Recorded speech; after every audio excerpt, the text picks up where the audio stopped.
You guys have been awfully patient with me. Thank you. Let's see. Let's do business first.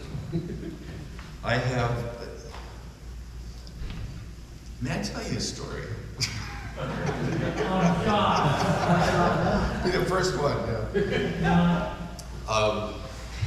So I have been diagnosed with a monstrous prostate cancer that the local physicians don't want to play with. And so I have a friend who has a friend, and I end up in Washington State in Seattle at the University of Washington Medical Center. And I go into the physician, Brenda and I, and we drive up, she goes in the back, and we drive up, and we go in, we park in the parking garage. Parking garage is concrete, and there's no Wi-Fi. And we're 3 floors down in a concrete bunker for all practical purposes. We go in and we listen to the physician, and he has done his analysis, and he says, I'm willing to try and do a surgery here. This one's tough, but I'll do the best I can. And so we set a date. The date he chose was 2 weeks away. It's not easy to walk into University Medical Center and get a prostate cancer surgery scheduled 2 weeks away. But that's what God did. He said, let's get this cared for. And so Brenda and I walked back down to the elevator, went down to 3 floors, got in the van, said hello to Sheba. And I reached over to turn on the van, and my phone rang. There is no service down there, but the phone rang. So I reached over, and it was Jerry Page. Now, Jerry Page at that point was the ministerial director for the North American Division and an old friend from many wars. And he, at that point, said, Dick, I want to have you write an article for Ministry Magazine on narrative preaching. Ministry Magazine, of course, goes to 43 trillion pastors around the world of every denomination. And I looked at Brenda, and she looked at me, and she said, this is bizarre. The doctor says he thinks he can care for her, but he's not sure. And so God has Jerry call and say, we want you to write an article for Ministry Magazine. That's like saying, it's going to work. Don't worry about the surgery. That's all cared for. Let's start worrying about writing the article. And then Jerry said, and in addition, we'd like to turn it into a book. You've got a couple stories, I think, that might be worth sharing. And so if you would write a book using this as the first story, using your article as the first story, we would like that. I said, let me think about it. And Brenda and I looked at each other after I hung up and just hugged. It was like God saying, don't worry about cancer. Don't worry about prostate. Don't worry about the surgeon. Don't worry about anything. Just start a new direction of communication, because that's what God wants you to do. It's one of the craziest, most affirming miracle moments that Brenda and I have had. Went back, got the surgery, I'm still alive. That's probably a good thing. And I have almost the last copies. I'm down to very, very, very few. Jerry's got a few in his garage, he said, so there's a few left. If you want one, they're $10, and just take one and drop some money in the box. Or send me some money later if you'd like, that's fine. It's really a fun book. I mean, as some of you know, 10 years ago, the Adventist Review said, would you please write an article every month in the Adventist World magazine? which is the one that's translated into 8 languages and distributed to Adventists around the world. I said, okay. And for 9 years, that's been the inside the back cover of the review. With the new editorial team, when the Adventist Review switched a bit here a few months ago, they took my story and started putting it online instead of in the magazine. Because, you know, Journey no longer exists, Adventist World no longer exists, so there's this Adventist Review thing that comes out, and it goes into Journey. I mean, it's just really weird. I don't understand all of that. But then I'm just a communicator, so what do you expect? It was really cool. Brenda called me last night. She just got the new Adventist Review, and my story is back in the magazine itself. So thank you for calling. And encouraging good things to happen. So that's my business. Revelation 2, verse 17. Ready? Whoever has ears ought to hear what the Spirit says to the churches. To the victor, I will give some of the hidden manna. I have no idea what that means. I will also give a white stone upon which is inscribed a new name, which no one knows except the person who receives it. Well, and Jesus, because he's the one giving it out, right? And so God knows, I know. Why does he do that? That's one of the promises of the new earth. We get a rock with our name written on it, and we get hidden manna. Manna. So I'm in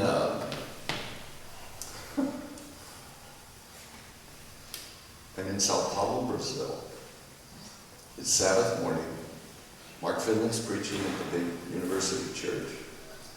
I have my responsibilities begin in the afternoon and the evening, and so I don't have to worry about anything except going to church.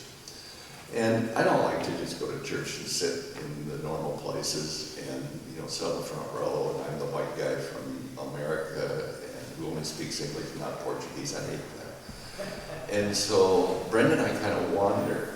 And she found a group of women, and I said, have fun. And then I went way up in the balcony on the left side, way up on the top.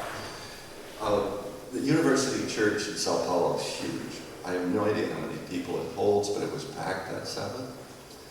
And I sat down next to an old man. And he looked at me and he said, "You're Duerksen."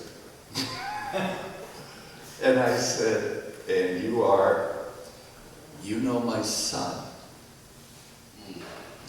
And he proceeded to introduce me. He was Pastor Araujo, who has spent most of his life as a missionary in Africa. And he said, "May I tell you a story?" And we spoke English, and I have no idea what we talked about, because what I did was I listened to Pastor Araujo, who has now passed. But it's funny because just a couple days ago I got a note from Gilberto, his son, and who is still living in Africa and still working as one of the administrators for the Adventist church over there. And Gilberto was the guy I know. Gilberto and his wife, Glaucia. Can you imagine how cool that is? But anyway, the story he told was, he said, one time I was working in Angola as a pastor, and we have very few Adventist churches, but we do have the remnants of a mission that Harry Anderson started in Angola. And he said, so I was working at the mission, and I received a message through the tribal telegraph saying that I needed to go to, and he gave me the name of a village, way in the eastern end of Angola. Says, you need to go over there, you need to get over there fast. They have a real problem, they're starving to death, but there has been a miracle, and you need to go see the miracle. So Pastor Araujo got on a taxi and went all the way across the other side of Angola. And when he finally got to this little village, move this, and train and everything, it's hard. He found a community of about 20 Adventists in a church, a mud hut church. And they were singing. And when he arrived, it was like they had planned he would come. And he said, I went to them and I said, I understand that you've learned something about God you want to share with me. Yes.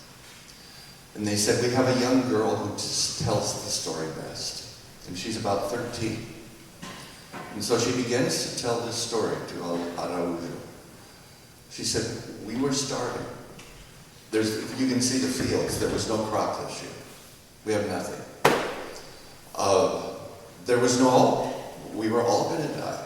And so all of us as Adventists, and it's not just the Adventists, it's everybody. We're all going to die out here because there's no rain, there's no crop, there's no hope. And whenever we have a crop, some rebel comes through and steals it. So, there's just no hope at all. We're all going to bip out. She said, so we decided to have a prayer meeting. We all came in here to the little church. And we prayed that God would perform some kind of a miracle so that our families would be able to live because we were starving. Everybody was praying and it got really boring. So I got out, I left, went outside the church to see what was going on outside the church. And as I walked outside the church under the trees, I saw a white foam. It was weird. I went out and reached down to see what it was, and I touched it to my lips, and it tasted like honey. And I ate a little bit of it, and then I collected a whole bunch and put it in a little basket and went inside the church. And I said, manna. There's manna on the ground. Nobody believed me, of course, so they kept praying. And she said they finally believed and all came out, and the ground was covered with manna. And it's been that way now for almost 2 months. Early morning, every day, we get all the manna, 6 days. We get all the manna we can possibly eat. And everybody in the church is alive and healthier than we've been ever. And Araujo says, every morning, it's still coming. Tomorrow morning it will be here. And so this was the days when we used slide film that came in little film canisters. Remember those little rubbery kind of film canisters? Black with a gray top that you kind of popped on. Gilberto had 2 of those. I mean, not Gilberto. Araujo, I can't remember his first name, sorry. Pastor Araujo had 2 of those. And so the next morning, he went out and he filled those 2 canisters with manna and capped them off. Tasted, ate what he could, and then he got on the train and went back. Well, the reason he took them is that he was getting ready to go back home to Brazil for a vacation. He got all the way back to Brazil, gets to Sao Paulo, immediately goes to 2 major universities in Sao Paulo. And he goes to the science group in each of the universities. He goes to the biology lab in the big university, and he goes to the biology lab in this university. One's a Christian, one's not. And he says, what is this? And they said, well, we'll work on it, find out, let you know. A week later, he had the scientists from both those universities together, took them to a restaurant and said, all right, I want to know what you found. Both men said the same thing. What is this? He said, we've never seen this before. We have analyzed it. We have stretched it, we have pounded it, we have baked it, we have done everything we possibly can to try and figure out what it is. It is nothing we have ever seen. What is this? Well, of course, the name manna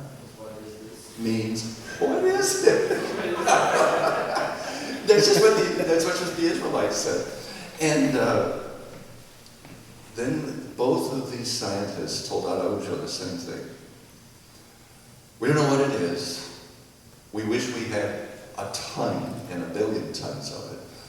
Because every protein, chemical, vitamin, resource a human body needs to live is in this vial. Hallelujah. Everything is here. Where do we get more? From God, that's where. And so that's what I asked Araujo. I said, so what did they say? They want lots of it. They want to be able to market it. You know, we've got to put this in a box and sell it in Kmart or somewhere. And he told me that's all he had. That's sorry, it's gone. And it had stopped, by the way. The rains had come and the manna quit. Now, I listened to him and said, thank you, that's a really interesting story, and I don't believe a word of it. It's malarkey, dude. And the next week I flew back to South Africa for some other project. We were going up to Kenya, I think. And so you land in one of my favorite airports in the world, South Africa. And there's this huge corridor with big shops on both sides. I mean, you don't ever go to a shopping mall, you just go to the airport. And so I'm sitting in the airport, and I've got a video crew coming to work with me to do a program up in Kenya. Kenya. And so the videographer who's in charge of the crew comes and sits down beside me. And we started talking and somehow got to Angola and got to Araujo and got to Mana. And the videographer said, where was that? And so we map it all out on the map. And then we go on and we do our stuff. 3 weeks later, he calls me. I'm back in the U.S. He calls and he says, I just finished a video for South Africa and Southern Africa, I don't know, it was the division's gone now, it's something else. I went to that little village and the story is true. Amen. There was manna, but not much. But I was able to film those people, and they are all alive and well because the manna came. Hallelujah. It's a true story. You can trust Pastor Araujo. Wow, I said, that's a little terrifying. And what does Revelation say? When we get home, Jesus will come and he will give us of the hidden manna. I don't know what it'll be. Chances are Gilberto and his dad and Brenda and a bunch of Glaucia and a bunch of the rest of us will be sitting there and we'll get the manna delivered to us and we'll all say, what is it? Like good Americans. But a few weeks ago I was down in Gold Beach, Oregon on the beach. And I picked up 250 of these white stones. It's quartz/marble. And they are absolutely gorgeous. And I played with them, and I tried to figure out, what am I going to do with this? Because if God says he's going to give me a white stone, he also says, I'm going to put a new name on it, that's your new name, that no one knows but you and me.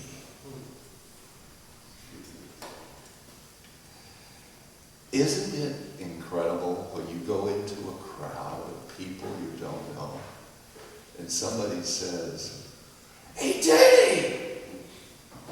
And you are connected. Amen. No matter where we go in the new earth, we arrive. Jesus says, hey, Dick, good to see you. Come here, I want to show you something. It's that kind of relationship that's promised for us in heaven. something really short and simple this morning. If I can get organized. There is another angel. The third angel talks about trust. And this is a really important picture for me. I'm in Juliaca, Peru. It's blazing hot summer. And I've just been up at the top at La Estatua de Cristo. This is Jesus Christ in the high mountain. It's a huge Christ made out of concrete. And so over Juliaca, you have Jesus constantly there blessing and protecting. And as I'm thinking, okay, I'm going to go up there, and we're going to do a video up there, and we're going to do a little story and stuff, and all of a sudden, this cloud came. All I could think of was the desert sanctuary and the presence of God who just kind of moves in to tell you, hey, I'm here. And I looked at that and I said, who do I trust? I trust you, man. Amen. Amen. I don't care whether they make the statue out of concrete or out of steel or out of solid gold. If you're there, I'm with you. Amen. Who do I trust? Well, I trust Jesus. And I trust the crazy ways that he has blessed my life. And that takes me back to Romans 12. So here's what I want you to do. What are the next words? And why does the text say God helping you? Because we can't do it alone. But in his power, I can take my everyday, ordinary life, my sleeping, taking video, taking pictures, wandering around, get a Finding Driftwood life, and place it before God as an offering. I wanted to say again, as clear as I can, the only thing we can do for God is be good. No. The only thing we can do for God is give lots of offerings. No. The only thing we can do for God is be a Seventh-day Adventist and love our wives. No. The only thing he asks, the only thing he expects, the only thing we are capable of giving him is ourselves. So there it is. Place it before God as an offering. Embracing what God does for you is the best thing you can do for him. And I still would love to sit with Eugene Peterson and say, you can translate that. It's the only thing. And I still believe that.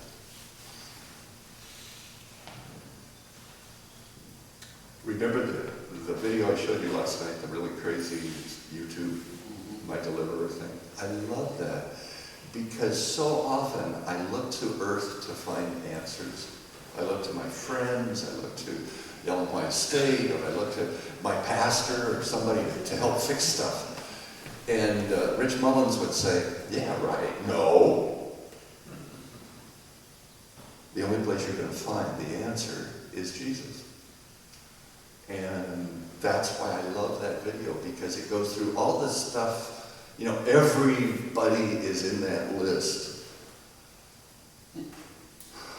including Batman.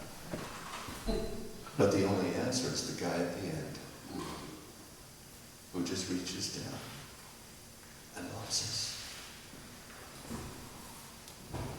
So, there are 2 sheets of paper that we'd like to give you.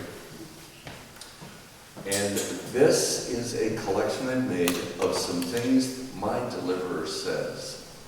Trust me. And what I love about it is Jesus says, I will give you eternal life.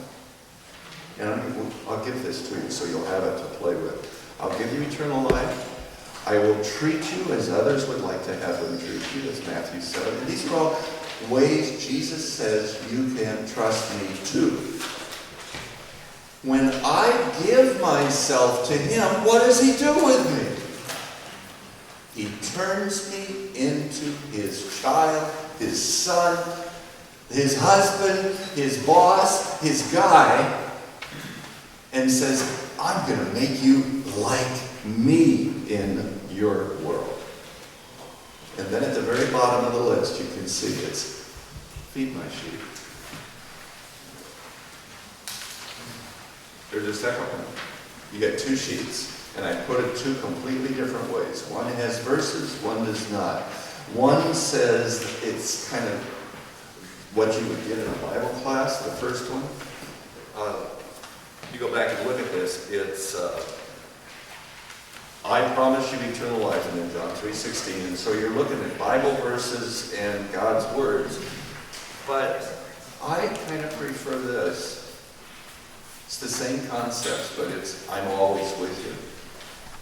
I never give up on you. That's the one I put in my pocket and sit on all the time. I light the dark corners of your life. Remember he says, I am the light of the world? I like this. I like the dark corners. Because I got dark corners in my life. And it's a kick to know that God is coming along and turning the lights on. But they're real lights. I give you the gift of my Spirit guide. I never go anywhere without the Holy Spirit. Do you know you can do that? You can never go anywhere without knowing you've got the Holy Spirit with you. And it's a guide, so it's leading you. I bring you hungry people to feed, or people who need new shoes, or their jackets are worn out, or they've got to have some kind of medication. I never lie. You can trust me. I never lie. Every person in this room has told lies. Jesus never lies. I have a place for you at my table. Your life is about loving me and serving others. I have one friend who actually translates everything Jesus ever said into one phrase. Life, your life, is simply about loving me because I love you. Oh, and when you do, by the way, you are really going to be busy because there's a lot of people I need you to love for me and with me. And that's what I know about God, guys. The 2 pages you have, they're there as a study page. Take them home. Read them. Go back to those verses. Write new ideas. Scribble between the lines. Today this meant for me.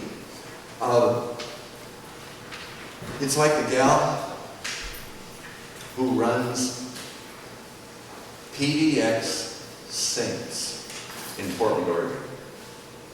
All they do is care for men who are broken, homeless, drug addicts, who knows what.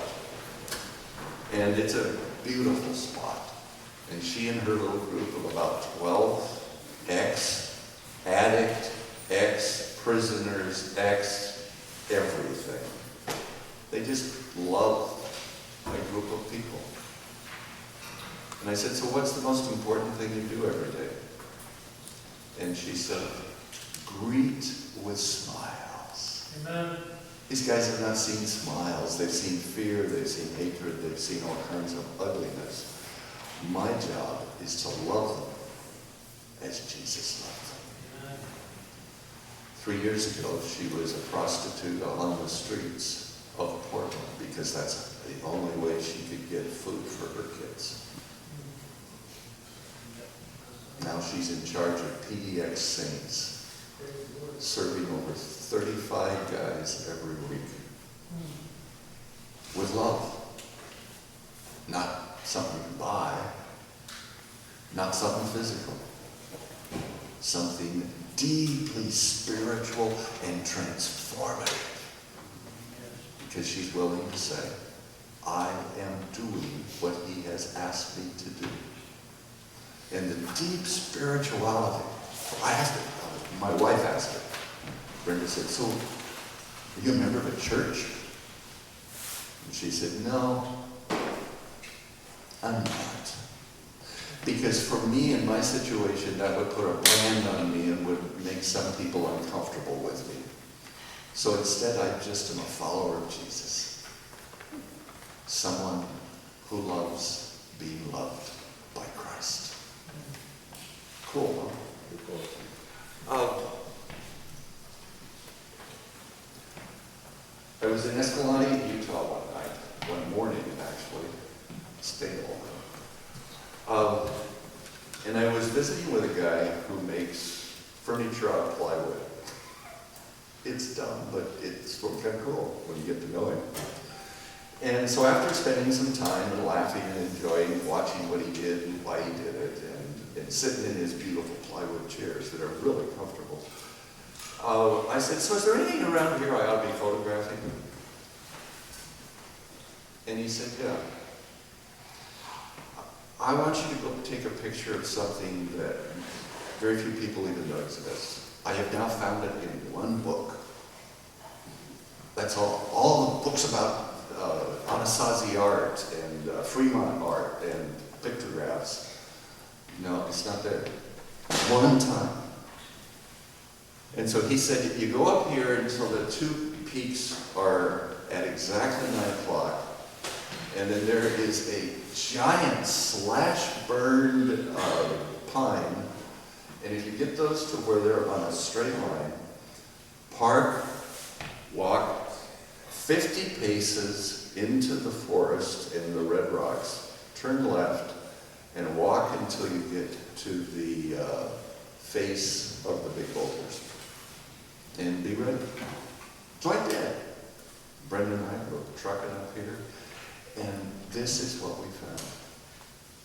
I think it is the most incredible piece of Anasazi art and the stupidity of people who think they need to write their names on it. But you know what this means? Well, there was no Anasazi, there was no Fremont, there was no old person to say, let us teach you. But it doesn't need teaching, does it? Protection and strength from the enemies around, some with spears, some with guns, some with who knows what. It's dangerous. You can't live here without help. And the way you get help is you build a community. Is that cool? The circle of hope is what the plywood guy told me it is. And the more I look at it, the more I think he's right. This is what I'd like to challenge you to go home and create. Every congregation, every family, you could be core to a circle of hope. And that's what it provides. Can I pray with you? Lord, take us as we are, and thank you for offering and agreeing to do that. Thank you for a new name. I look forward to getting the rock. But in the meantime, may I and every man in this room listen, give ourselves, that you may turn us and those near us into a circle of hope for all of those we meet. Amen. What do you think? Thank you. Isn't that just awesome? Now, there's two other things I want to give you. To get out of this, and I go back up here.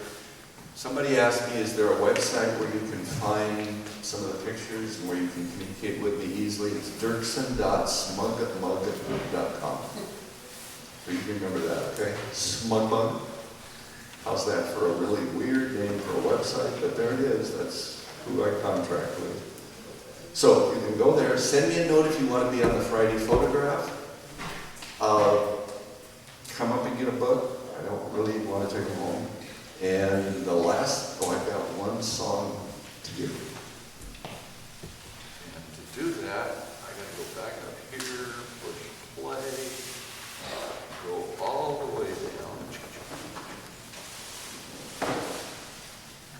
Oh, did I tell you about this carving? I I was looking for a unique crucifix many years ago, and I was in D.C. and I went to the Catholic Cathedral. They have unique crucifixes in their gift shop always. And I've got a collection of crosses from around the world, the way people perceive Jesus. And I saw this one. And it sits on my desk. It's the most treasured crucifix or cross I have. What I love about it is it's Jesus being crucified, but his crucifixion is not as important to him as giving me the Holy Spirit. Amen. Gifting me the guide. His cross was not the end. It was the beginning. I just love it. Okay, so there's the dealing, and if this works, it works. If not, take me down to the river of life. Take me down to the river of life. Take me down to the river of life where I will fast no more.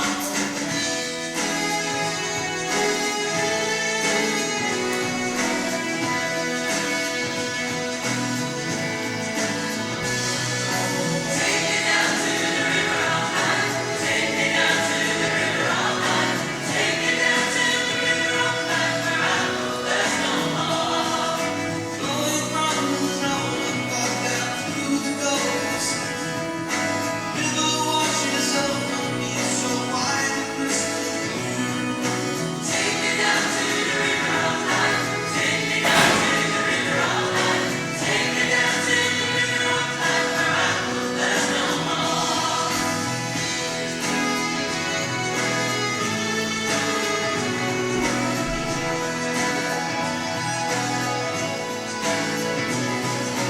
Take me down to the river of life. Take me down to the river of life. Take me down to the river of life where I will fast no more. Going to the tree of life, the healing of the nations. Messenger of all things, say these things will come. And I say no longer shadows, no longer death, no longer darkness, but glory and light. Wherever I go, wherever you take me.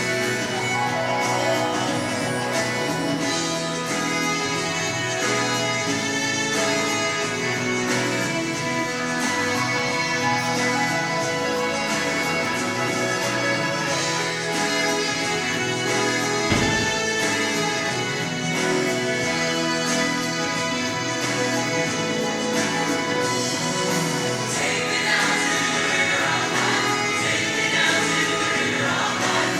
Take me down to the river of life where I will fast no more. Take me down to the river of life. Take me down to the river of life. Take me down to the river of life where I will fast no more. Take me down to the river of life. Take me down to the river of life. Take me down to the river of life where I will fast no more.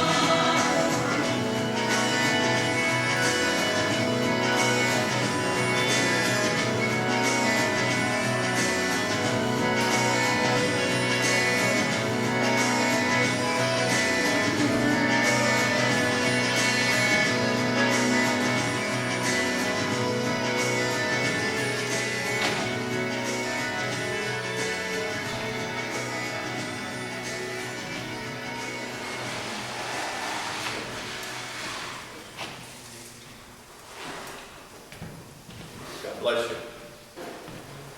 Thank you for coming and for Thank you for coming. enjoying ministry and enjoying Jesus. Amen. Romans 12:1. So take your life.